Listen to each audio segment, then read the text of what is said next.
all. My name is Akshita. I am studying second class at Adarsh English Medium School.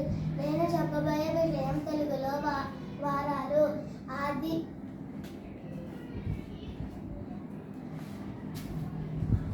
ఆదివారము, సోమవారము,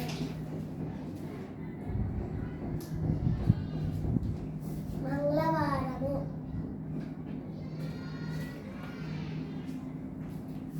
బుధవారము,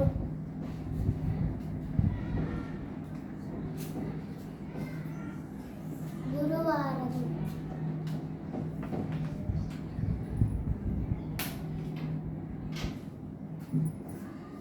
శుక్రవారము,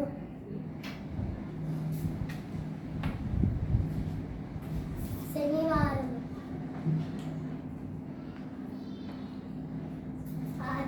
ఆదివారము, సోమవారం.